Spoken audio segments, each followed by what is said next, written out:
Hey Zen fam. So recently I stumbled across a new creator. Now he's not Scottish, so I can't feature him on hashtag support Scottish YouTubers, but I do like the cut of this gentleman's jib. He goes by the name of Gamer to Gamers. He's American, and I don't agree with absolutely everything he says, but he often makes very good points, and he presents them in a clear, calm, and collected manner, but with a nice little touch of spice. So, I've been watching some of his content recently, and he brought attention to me some footage that I didn't know existed from a recent shareholder meeting between Ubisoft and, well, technically, their shareholders. Some of the questions are asked in one language and, of course, have to be translated into French for Yves Guillemot to listen to and react to, and then he's reacting, but then it's instantly translated to us from French into English. So I would imagine that there's points in the video where the translation gets a bit stuck because not everything transfers that well when you go from one language to another, especially when you're going from one language to another to another. So I think there's some gaps in things, but what I intend to do here is I have my phone up. I've got 3 videos that are all from the same event, and we're going to run into them. I'm going to pause them. I'm going to react to bits and pieces, and obviously it'll be behind me like things usually tend to be upon this channel. And hopefully I will have reacted in a manner that will allow this video to still fall under the terms of fair use. Now, this video was originally comes under, what's his name, Stephen Totillo. Some of you hardcore gamers will know that name. He's a journalist. Sometimes his name's mentioned on stuff like Kinda Funny or some IGN stuff. He's been about for a wee bit, and he's often knows stuff and says stuff of note. So he's got these 3 videos up on his channel that I've seen, and I'm going to react to them. And this is a rare kind of reaction that I get to do because there's no copyright music, and although this is another channel's content, as I said before, I'd like to think that I'm presenting it in such a manner where I am making it into transformative content via the means of the way it's being displayed and the fact where I'm going to speak upon it and pause it and so on and so forth. Anyway, I should probably begin the video. I'm going to stand over here to the side so then you can see the main body of the video as it's placed behind me once I've got this video sent from my phone to my Dropbox, from my Dropbox to my stick, from my stick to my into the PlayStation, into Share Factory, and then put it behind me by the power of editing. So let us begin. Right, so if I get up the first video, bosh. I turn it up a bit. My name is Jean-Yves Nolan. I'm an individual shareholder. I'm also an employee. I have a question. Considering the high production costs of AAA games, which require significant sales in order to ensure profitability, would it be strategically important, and is that on the cards for the company, to explore developing AA games with smaller production budgets, shorter production cycles? This would help diversify your portfolio, and this would also mitigate financial risks. Thank you. Right, so before Yves Guillemot speaks, I have thoughts on this. Obviously, yes, the person is technically correct. The turnaround time and budgets for AA games are definitely smaller. Now, we don't see very many AA games these days because companies are more focused on the AAA games and making the humongous amounts of revenue from them if indeed they sell. And of course the thing is with AA games, there isn't often an online component, so we don't often have to worry about the whole microtransaction nonsense and being bogged down and all that kind of stuff.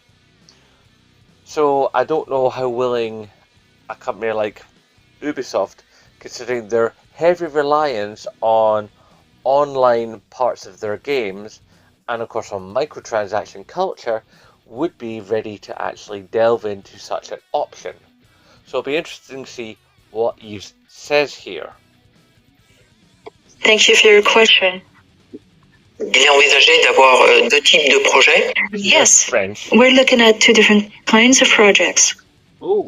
There are games such as Anno, for example. It's a smaller budget than blockbusters. Riders Republic, same thing. And there are. Hang on. I bought Riders Republic at launch. That puppy was full price. That was priced as a AAA game. It was presented to the public as a AAA game. Does this man not know the software that his company is making? And the fact of the matter is, that game is filled to the gunnels with microtransaction nonsense. You only get a few select conveyances from launch that are still the same ones, and the rest that you can grind for all the other forms of transport in that game and the event tied to them. You have to cough up real money. You can't earn them. You can't even earn enough credit in the game with the grindable money. The grindable money doesn't work for those things. The extra vehicles, a lot of the costumes, almost all the costumes, and skins or whatever, hairstyles and so on and so forth, and events. Most of that is bought with real world money. So yeah, this guy's talking a hole in his head. He obviously doesn't know his own product line, or he's hoping that we don't know his product line enough so he can gaslight us. One way or the other, something is hinky here. Other games, such as Rayman. All those games have smaller budgets. He's mentioned 3 games. The first one, I couldn't quite understand what he said, so I'm going to discount that. Rayman, okay, yeah, I'll let you have that one, Yves. That is a smaller game. That does have you could count that as a AA. But you present it as a AAA because of your reliance upon it. Now, you could do more with it, but then I think it's fair to say that the Rayman franchise has a fairly limited audience. It's seen more as a kid's game. I don't think it really sells that well among the adult audience. However, if I'm wrong, then do please post evidence to the contrary in the comment section below. I will read it, and if indeed I am wrong, then I will issue a retraction in the form of a short, because you're the Zen fam and I listen to you. Let's listen more to Yves. This means higher profitability levels. In other words, we can achieve those profitability targets faster based on the level of sales. And as we said before, more and more, we're looking at games that can be played and replayed. So we'll test the gameplay on the market, and the iterations will depend on the KPIs for those various games. So there'll be the initial investment will be rather limited, and this means we get to develop more different kinds of games, and this will help diversify our portfolio indeed.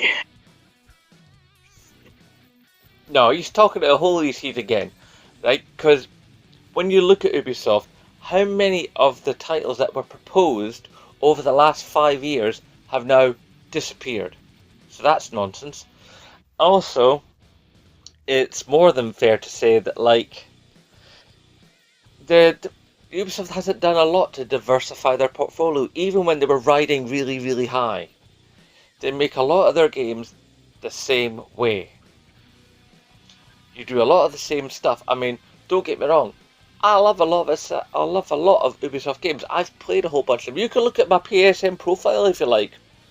Zembloke_YT on PSN. You can look at my trophies. They're not hidden.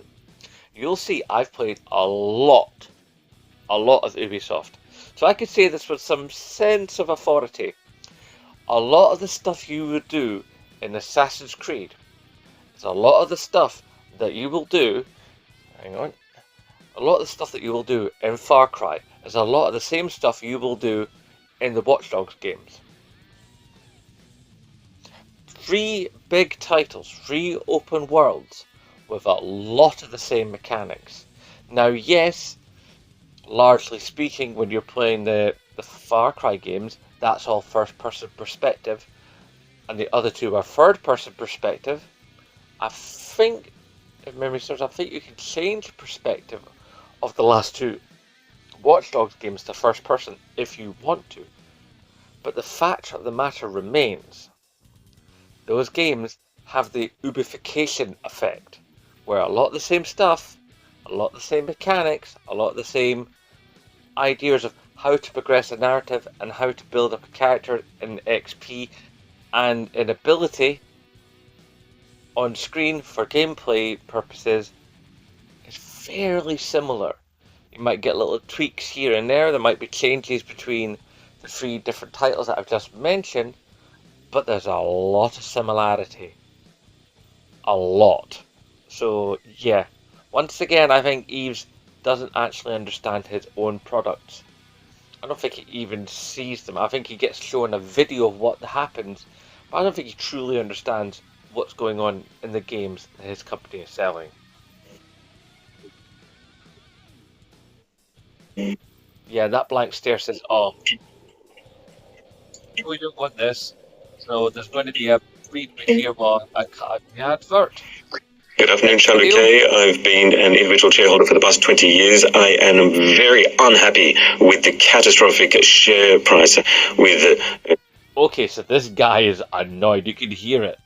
I think this might be I think this is still another person who is speaking for the person. I think this video, I gave each of them a little bit of a view just to make sure they were working in this stuff and to get a flavour for them, but I haven't watched them properly. But I think this is another interpreter. So I think this is an interpreter speaking for Yves, and I think he'll speak for Yves as well. But even the interpreter is given, the emotional impact from the guy, which obviously means he's obviously a very good interpreter if he's able to also translate the emotional import of the person asking the question. The guy's been a shareholder for 20 years and he's not happy. Now, hopefully because he's a shareholder, maybe this actually might break through the Guillemot wall. But you know what? I've got me doubts. Minus 40% over 10 years. I'm very disappointed with everything that we have been seeing of late. So I've got real concerns. I don't recognize Ubisoft that I once knew in the past. About more... Mate, I'm with you on that. Ubisoft used to be a lot more fun, used to be a lot more creative, used to be a bit more take a chance. We had some incredible stuff for them during the PS3 generation, some relatively good stuff during PS4. And there was a while there where, I was a big fan of what their work was doing. But it has to be said that, in recent times, they've made some stinkers.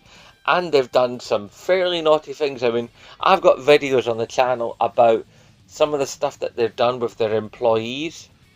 Yeah. That company's got some bad stuff going down. Some very bad stuff going down. And I personally don't think they've done enough to address it. Well, technically, they've said openly in public, oh, we're doing these things. And then the things have never really done anything. It's all been lip service. But we press on. Recent affairs. How is it that the head of the group or the head of HR saw nothing?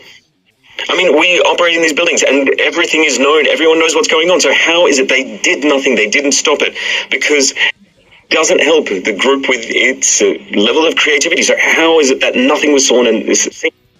Well, the dude's talking about what I was talking about. How do I put this so I don't get in trouble with YouTube? There were allegations of SA.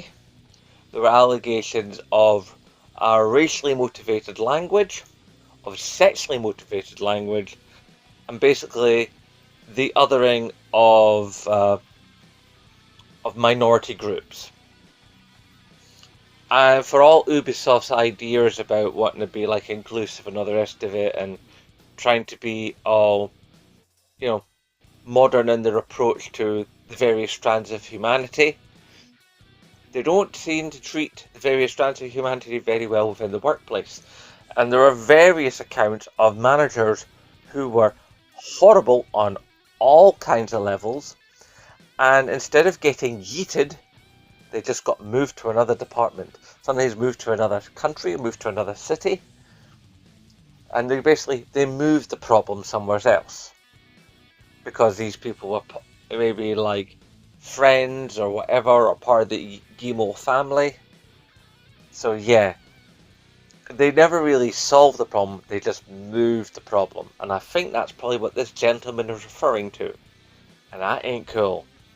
That ain't cool at all. And nothing was done. Now, how can we tackle increasing prices, the fact that we have gamers who are becoming more and more demanding? It seems like a never-ending race. When a game fails, it seems like this is going to, it could bring the company down. And third question, about competition. There's a game that a lot of people have been... You know, the guy's got a point now. We gamers are a voracious lot. We chew through games at an astonishing rate. I mean, we've got speedrunners and people that get the game on midnight, blast through it and take it back as soon as they possibly can to get the maximum amount of trade-in when you could trade in games. That's becoming more and more a thing that you can't do. I mean, GameStop taking trade-ins. I don't know about GameStop, and I don't know about other game stores in other countries. Independent stores, there's still independent stores that are taking games, but there's no independent stores here in Edinburgh. Well, there is one, but it's not been open for about 3-4 years because the owner of it's been ill, and the store's still there, but he's not. Which is a shame, because I've always wanted to interview the guy. But that aside from like CEX, maybe, you know, like other second-hand shops, the chances of you being able to take in a game and trade it for money, or trade it for more in-store credits so you can get more games, those options are decreasing and decreasing and decreasing. So yeah, or you could sell the game on eBay, of course. Anyway, it is very much the case that like they hang their hat on like one game that they spend zillions of dollars on, and the reason the games fail is because the games aren't fun. So many developers, especially Ubisoft in some cases, believe all they have to do is just make it bigger and shinier, but they don't actually make it funner. It's the fun, it's the escapism, that's what we gamers are about. Yeah, pretty is pretty, and pretty is nice, but unless there's substance to the game, unless there's actual gameplay, then of course the game is going to fail. And that's what needs to be in the games. If you just have these empty experiences, then that's all you have, is an empty experience. And they need to do better. It's that simple. I'm talking about Valorant. A lot of people have said good things about it, and I'd just like to know what you think of it. Is there anything good that Ubisoft could learn from that? Really, what's your opinion on this game? Because it seems like all gamers love it. I have to admit, this is a gap in my knowledge. I know next to nothing about Valorant. I know it's a shooter, and that's about the depth of my knowledge. But the fact of the matter, the guy is saying all gamers love it, that's a bit of a stretch. I know it's doing well. I know it's sold decently well. But all gamers? Yeah, calm your boots, mate. Calm it down. Not all gamers. And I would imagine that the last thing we need is for Ubisoft to completely outright copy another game from another developer. We need them to get creative. They can obviously draw inspiration and learn some of the lessons about what the game is doing for the gamers, rather than what it's doing as a product learn what it's doing as an actual game concept. What's it doing to hook gamers in? What is making it fun, not what is making it profitable. But then the fun is the profit, I suppose. It's a chicken and egg situation, to say the very least. Right, let's see what Yves says, because I have a feeling he's going to annoy me. But I forever hold out hope. So if they love it, that means that it's probably going to be a drop in sales for Ubisoft. So what is your take?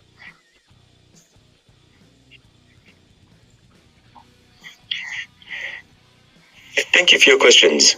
Yeah, it's the same interpretation. Now, again, the company was not found liable for any of the claims that were taken against the company for misconduct. So yes, we are extremely sorry for what occurred, and we have put in place, the second we heard of what was happening, additional systems and additional mechanisms. That's nonsense right there. The union at Ubisoft had to fight tooth and nail. They committed to action twice. They went and they stood up once and said, "Oh, we want something done. This isn't good enough." Ubisoft said, "Okay, we'll do stuff." A year later, and I made videos about this at both occasions. A year later, they hadn't done a damn thing. Nothing. Ridiculous. So for him to say that, that's just a bald-faced lie. I mean, he's just gaslighting his own shareholders. I mean, surely at some level there has to be some form of illegality about that. You know, can you actually lie to your shareholders so openly on such a subject as important as how you treat your workers and how the press reported how you mistreat your workers? Well, I say the press, some of the press. Probably the person that gave the most report and the most oxygen to that particular issue was Jim Stephanie Sterling, who I interviewed a while ago and was an excellent interview of. If you haven't seen it, that's part of the Vertical Slice series, which I really want to do more of that, but just trying to get people to be interviewed is an uphill struggle. Anyway, let's see what else Yves has to say for himself. To ensure that information could be reported up more effectively for any sort of for such cases, and we have kept a very close eye on this to make sure that it will not happen again. Translation: we're going to squash anything that comes along so nobody hears anything of it. That's what that means. That's corporate speak for, if it happens, we're going to put a lid on it quick smart. To answer your question about the games, yes, games cost a lot to make. There is a lot more risk out there because it is a more competitive market. There has been a lot of investment in the market since COVID, as we mentioned. That's covered right there. Now, there is a truth to what is the first part of his answer, because as I've discussed before, the more advanced games become, the more bits you put in them, you lengthen the development structure. You have to have more people working on the game because more bits are in it, it's more complicated, it's more technical, so this of course increases the development time. So the more time it takes and the more people you have and the more elements there are, of course this makes the game more expensive. So there's a truth to that, yes. But he is also just kind of talking at the top of his head when he gets to the second. But hang on, let me get to that again because I want to regain my point. Hang on. Over 2 years to ensure that information could be reported up more effectively for any sort of... Went back too far, sorry. For such cases, and we have kept a very close eye on this to make sure that it will not happen again. To answer your question about the games, yes, games cost a lot to make. There is a lot more risk out there because it is a more competitive market. There has been a lot of investment in the market since COVID, as we mentioned. Right, the COVID point. Now that's interesting because, yeah, a lot of people bought a lot of games during COVID because, shock horror, we were all indoors. Gaming went through the roof. I mean, gaming sales just went nuts. I mean, you only have to look at Animal Crossing and the success that that particular title had. So yeah, gaming went up. The thing is, gaming companies unrealistically thought that once it went up, it would stay up. And it didn't stay up, it went back down again and plateaued. And they poured so much money into that bit that when it came back to the swing back down to the level roughly where it was before, for some reason they were unprepared for that because they didn't think that was going to happen. They thought they were on the endless money tree. And then of course came the cutbacks. And once the cutbacks came, then the game quality went down. When the game quality went down, people stopped buying. And people will stop buying more because they were not buying the games because they were back at work, didn't have the time to game anymore. I mean, during COVID was a brilliant time for me as a YouTube content creator in the gaming space because one, I got to play a bunch more and I got to make a bunch more content while also getting to hang out with my kid. So COVID was great for me. I loved lockdown, but it wasn't great for everybody. And it was a false good for the games industry in the long term because they didn't understand that it was eventually going to snap back. Hang on. Snap back. There we go. For some reason my fingers decided to screw with me. Over 2 years, there was an almost fourfold increase in development investments. A lot of new studios, a lot of games were released. That put a lot of pressure on everyone in the industry, particularly. I'm not so sure that more games were released because of COVID. I think a lot of games came out during COVID. In fact, if anything, the games industry suffered during the COVID period because production time lengthened because more staff were at home, so they couldn't work together the same way. They couldn't collaborate in the studio together at the same time, so they're working on home equipment, sending stuff digitally, and that did slow up production. So that the idea that there's more games during COVID, no. There were more sales, but more actual games, I think that's very possibly nonsense. But like I said before, if I'm wrong, then type it down below, let Zemblock know. If I'm wrong, post your proof below. And if like I said, if that proves to be wrong, I will also add that to any retraction short videos I make in response to such comments. For those with evergreen games. So evergreen games, these are games that constantly turn revenue every year. Like Rainbow Six, that's a perfect example.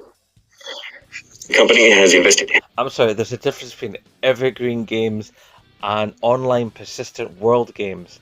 I wouldn't classify an online persistent world game as an evergreen game. An evergreen game, to me personally, and maybe to you, I don't know, is a game that is a single player experience, probably, that once you've played the story, you want to continue playing once the story is completed because there's so much content in the game that you want to go back and mop up all the extra bits. It's like eating a really, really tasty meal and then you get out the bit of bread and you mop up the sauce and eat the bit of bread with the sauce. And then there's pudding. That is evergreen. Having a game where you keep drip feeding out wee bits of content for somebody to have to come along and spend additional extra money to keep up with the Joneses, I don't know if you could technically call that evergreen, because the game hasn't evolved. The game isn't drawing you back by the power of its gameplay, by the power of its narrative. It's drawing you in because you have a sunk cost fallacy. Because you've spent more money in the game and you continue to have to spend money in the game, you come back because you spent the money. Do you actually come back because you're still so in love with the game? There lies the rub. And I think Eve, yet again, is talking out his bum. Heavily in its ability to develop these sorts of games, but it's not easy. Some of the games work, some don't. Some sell well, some don't. But it is an investment that we have to do to ensure that we will have a couple of those games well rooted in the gaming environment so that we can continue to get revenue from them. So we've been working on that. It has been quite an interesting time for the company, and I hear that you're not happy with the share price, and the board is not happy with the share price either, so we're doing our utmost to see the share price increase as soon as possible. Now, for the other question... Yeah, in other words, what you're saying there is we're really looking to get the sale of Ubisoft away, because it wasn't alright back in the day when we fought to keep Vivendi away from Ubisoft so it could remain to be an independent company, but because we've knackered it up so badly, we're looking to get rid of this dead horse, move on, live off the proceeds, and somebody else can deal with the problem. That's what he's saying now without saying it. He doesn't give a monkey's about the guy's share price. He cares about his dividend. The guy who's got the shares, he's going, yeah, he could be a proper actual gamer who believes enough in the company that he wanted to own shares of the company because he wanted to make sure that games were doing really well, and he also thought the games were doing really well, and he wanted a slice of that, which I can understand. I wish I had the money to invest in shares. God. I'll hand over to Frederick. Just talking about Valorant, you're right, it's a very good game. What we are doing is we are looking at all the different operators on the market for multiplayer games, for first-person shooting games. If you look at Rainbow Six and other games of that same ilk, it's exactly what we're trying to do. So Valorant. So like I said before, they're looking to copy. They're not looking to do anything new. They're not looking to take inspiration. They're just looking to straight copy. Copies don't sell. Yeah. People talk about a Call of Duty killer, but unless you come up with something new, something more interesting, something dynamically evolved upon the previous thing you're taking, inspiration from, people are going to go, yeah, but I've got that already. And I don't know this new thing, I'm going to go with what I know. Because although people want new stuff, and we crave the new experience, the fact of the matter is, these experiences we buy cost 70 quid. That ain't cheap. I mean, for me, 70 quid, that's like, God,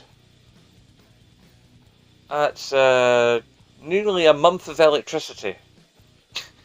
Yeah. Is a top 5 game. Rainbow Six is a top 15 game.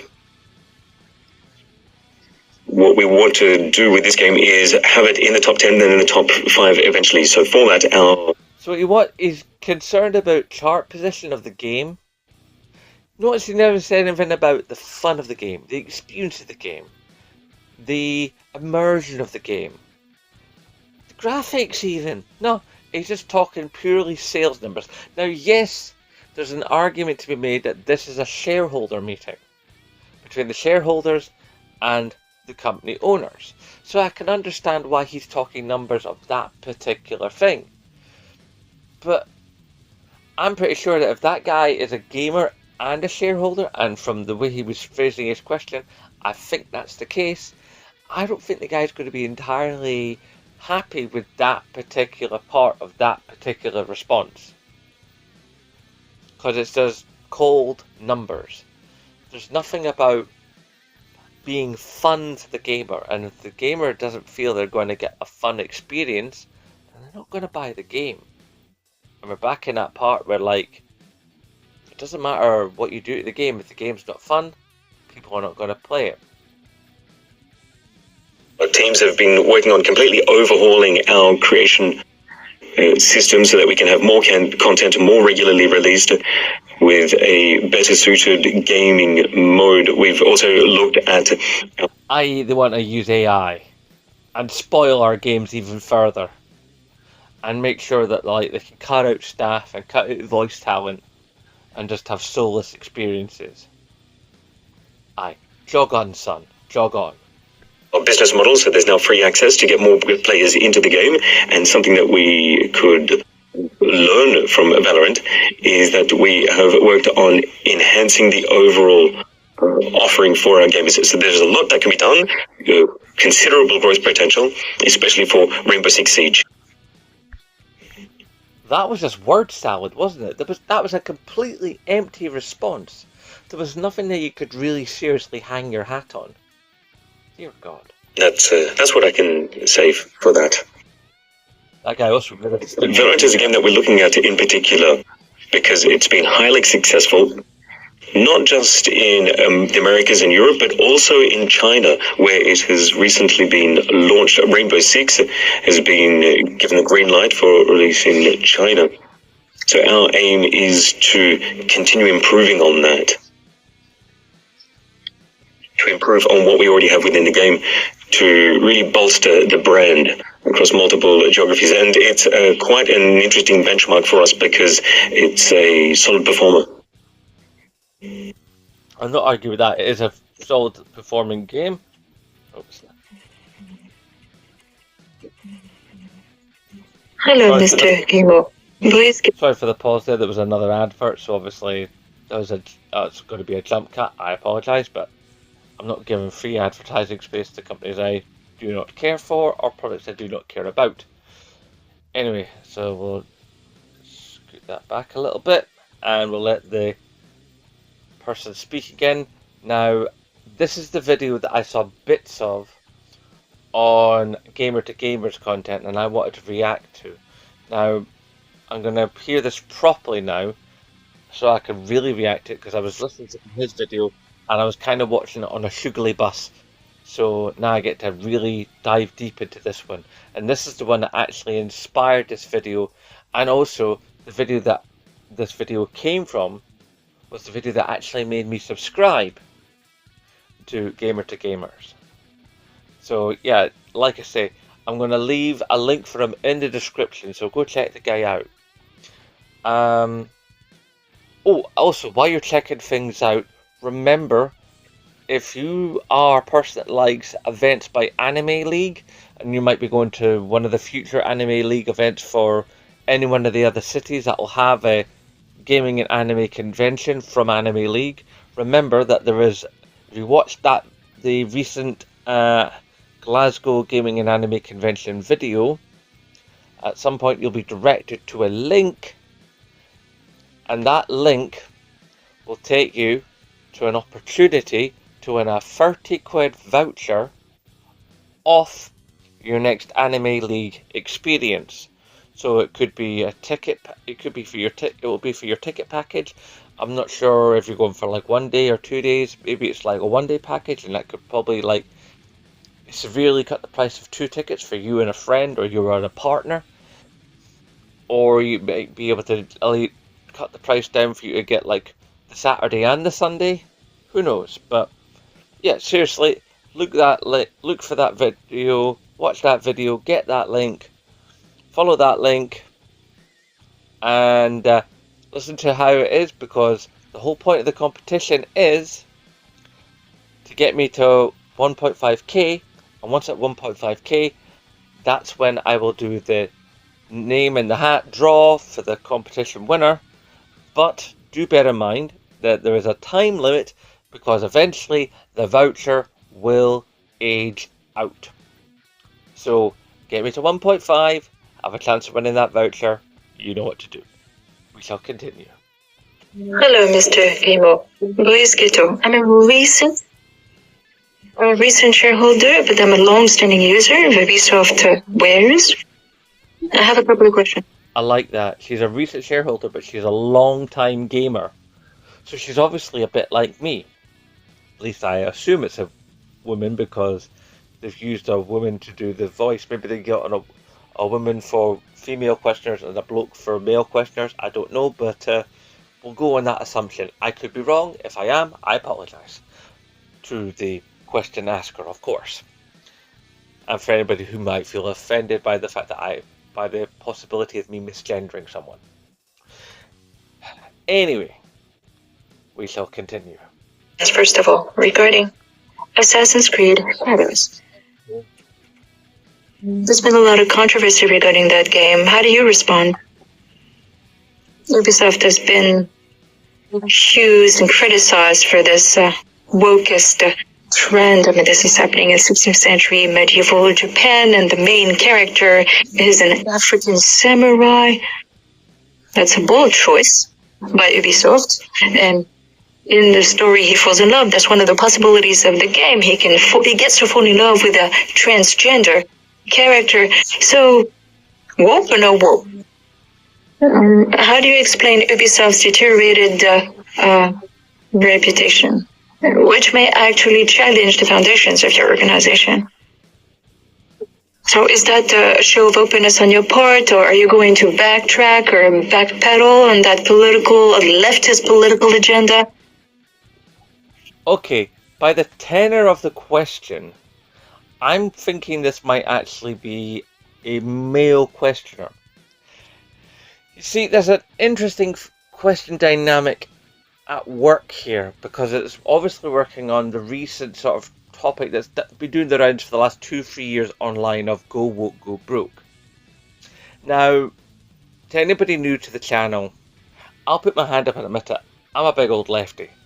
But, and it's a big but, it is more than fair to say that although I like the idea and the introduction of the concept of representation, because gamers come from all walks of life.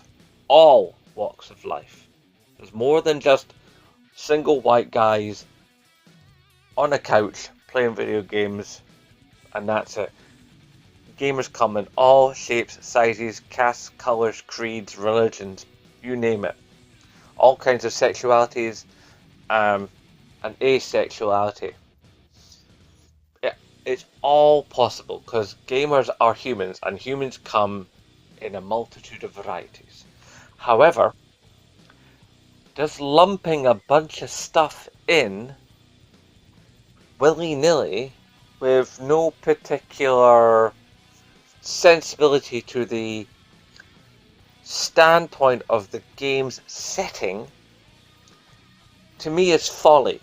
Now, yes, I like the idea of Yasuke being in an Assassin's Creed game. I've yet to play Shadows. It's sitting there in front of me in the plastic, waiting to get played. It's what I'm going to be playing after I'm done with Death Stranding 2. So I'm looking forward to that, and then I'm going to move on to Cyberpunk. Yes, I'm very late to the party in Cyberpunk, but that's because I finally got it from PlayStation Plus. So, woohoo, I didn't have to bother shelling out for that. I was going to loan it from my neighbour, but that's beside the point. Fact of the matter is, I like the idea that Yasuke is included as a historical figure, because he is a historical figure. He was from that time. He is in the history books. He is a person of historical note in Japan at that period. The problem I have with Yasuke being the one of the two central characters in Assassin's Creed Shadow is he's not really an Assassin's Creed character. He's a tank. The whole point of Assassin's Creed is being quiet, silent, deadly, and discovering either being an assassin and discovering more about the Brotherhood and discovering about the adversaries of the Brotherhood, or becoming one of the Brotherhood and finding your way as a new assassin to becoming a master assassin. But if you're like 7 foot tall and built like a brick outhouse, and most ordinary NPC characters can be taken down by one hit kill, and you can't even do the leap of faith, because when you do the leap of faith you destroy what's underneath you, that kind of pulls away from Assassin's Creed. It's part of one of the reasons why I didn't really gel with Odyssey. Because Odyssey didn't strike me as an Assassin's Creed. Yeah, I had the Assassin's Creed trappings, but it didn't feel like an Assassin's Creed game to me. It felt like a game that had Assassin's Creed bits in it. But you could have called that game something else. You could have called it Odyssey, the Greek Tale. You know, the Greek Assassin, anything else, but it didn't feel, it didn't look, it just wasn't Assassin's Creed. It had a lot of the Assassin's Creed trappings, but then, as I specified before, Watch Dogs has a lot of Assassin's Creed trappings. Far Cry has a lot of Assassin's Creed trappings. So just because you have bits of Assassin's Creed in your game does not always an Assassin's Creed make. And the female character, whose name escapes me for the moment, she's definitely an Assassin's Creed character. All the way. I mean, troubled past, revenge to be sought, coming up as an assassin. It's all there. Learning a multitude of skills. Perfect.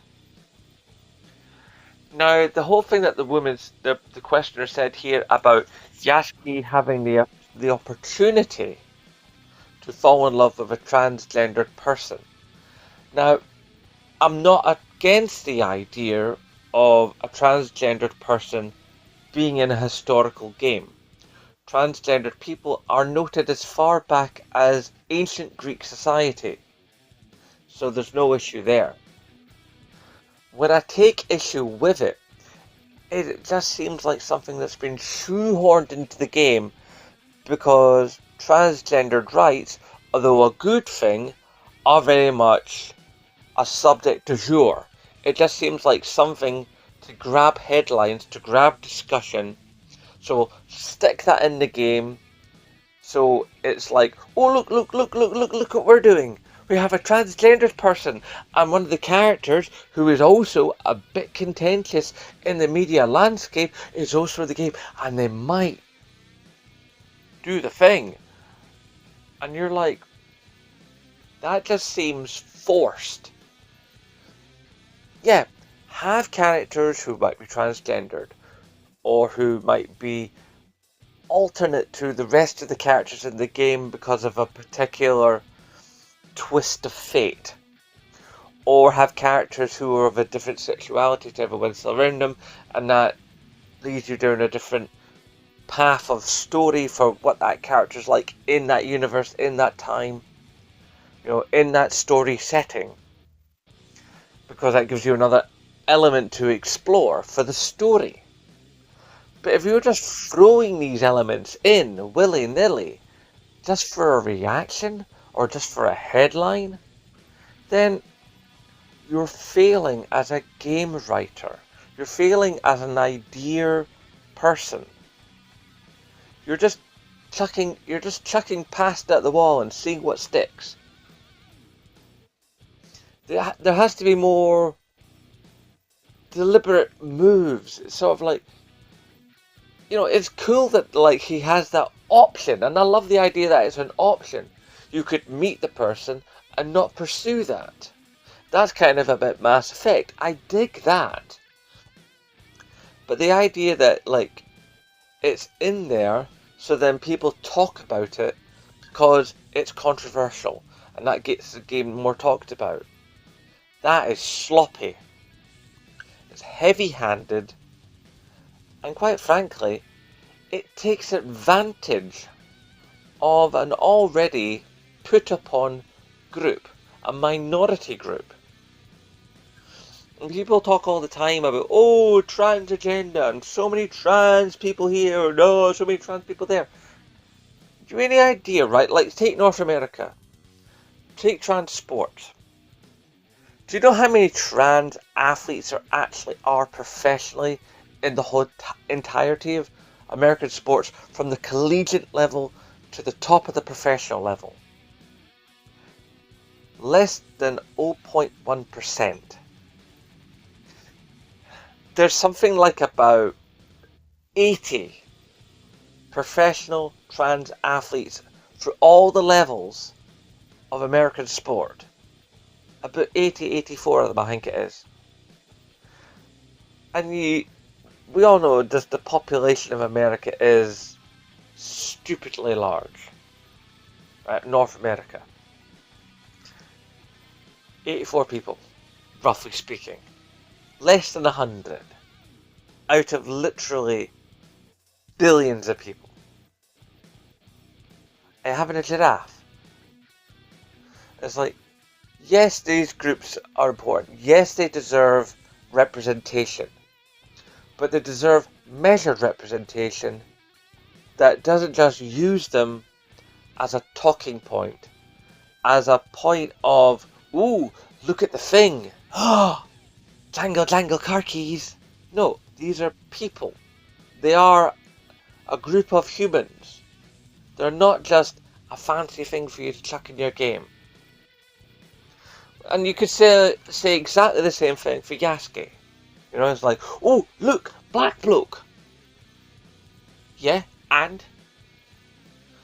It could have just as been as interesting and as important to the game if Yasuke, and I believe Gamer to Gamer said a similar thing in his video. I'll have to watch it again, but I believe he said something of what I'm thinking is he could have just been a character in the game. Someone you meet along the way. Like when you play Assassin's Creed 2 and you meet Leonardo da Vinci. That was brilliant. That was a moment. Or like in Syndicate, when you meet Alexander Graham Bell. That was brilliant. And he becomes one of your mates. That's fantastic. That could have been Yasuke. He could have been someone you called upon and done missions with occasionally. And you mentioned him from a historical perspective. That would have been noteworthy. That could have been interesting. And maybe you could have had the transgender person fall in love with.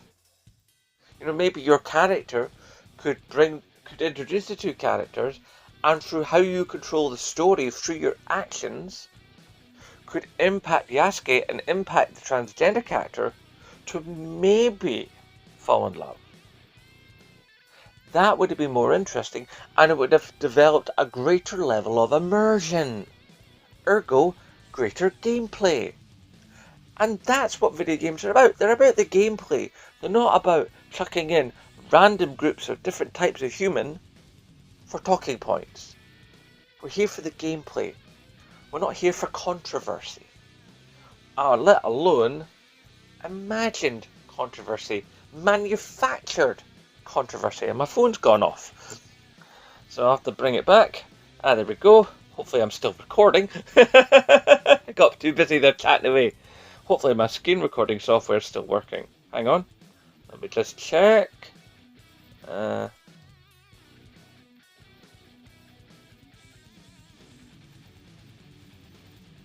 screen recording software is still working. No, I'm pressing the wrong thing entirely. Hopefully that is still going. I think it is. Where was I? That. Big screen again. And play. Is there room for the entertainment world for this kind of stance? Secondly, what about accusations that video games are being accused and there's this petition with thousands of signatories?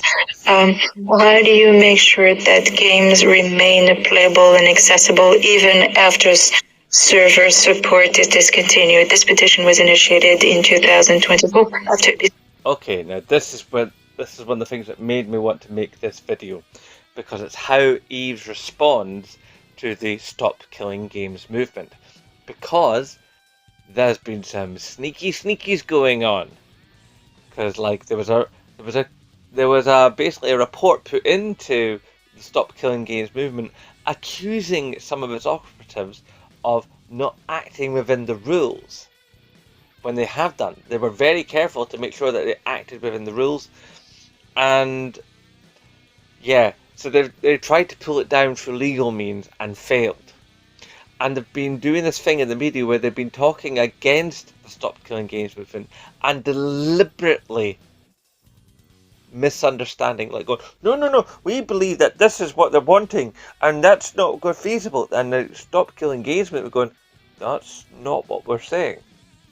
We're just saying that, like, we just don't want the game to completely disappear. You know, if you have a single player game and then you take away access to it when we've paid for that game, that's a nonsense. We paid for that game. It's our game. We paid our money for it. And that, you know, it starts to develop that whole argument of like, if you don't own nothing, then it's piracy theft. And, you know, that's a debate for probably another time, but it is relevant to this particular question. And it's like, the Stop Killing Games movement has a very particular point. There should be a part of games that even once the servers are shut down, because we bought those games, we should still be able to play those games to some point. And even if we can't play them with other people, we should have at least access to some form of single player experience post that. Obviously we can't go online anymore, or even if we could like have the games there with their online software still open, but obviously if the servers are shut down, for the modding community to come along and open up a server and then the game work through those servers for those things. Like there's that group that brought back PlayStation Home in a limited capacity, so that you can actually play PlayStation Home through PC with other people. It's not got all the functionality, it's not got all the bits, but it's got enough that people who really loved PlayStation Home can sort of semi have that experience back. That kind of thing's lovely. That's the game community. That's your game being evergreen. Ubisoft announced the end of service support for the group. A game bought in 2010, and now in 2024, the servers have shut down and the game can't be played anymore. So do you support that petition? At the end of the day, when players buy an Ubisoft, when they buy an Ubisoft game, do they own it? Or is there a chance that they might no longer be able to play the game years later? Thank you for those questions.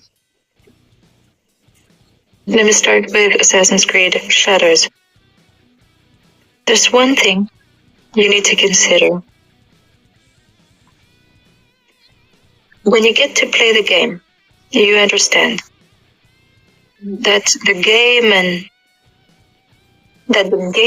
is full of characters, and the characters actually blend in with the game.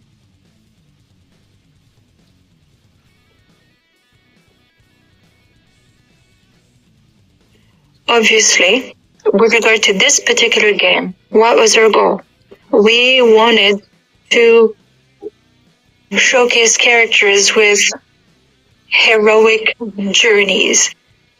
Everybody wants to play a hero's journey. You shift your circumstances and you become something more, and it's a very powerful expectation from games. So this is a hero quest. It doesn't understand, and it doesn't just apply to Ubisoft or manga series, or this is an actual character. This is someone who really existed. And showcasing that character has been extremely successful. And that is why we decided to tell that story. We wanted to tell a different story. That's laudable, but you've done it. Regarding the petition, we operate in a market, and whenever we release a game, we provide a lot of support for that game. We also provide a lot of services to make sure that the game is accessible and remains playable 24/7. So we provide information regarding the game and how long the game can be played. And players and buyers are forewarned that eventually the game may be discontinued. Hashtag sports. Now, what No bother.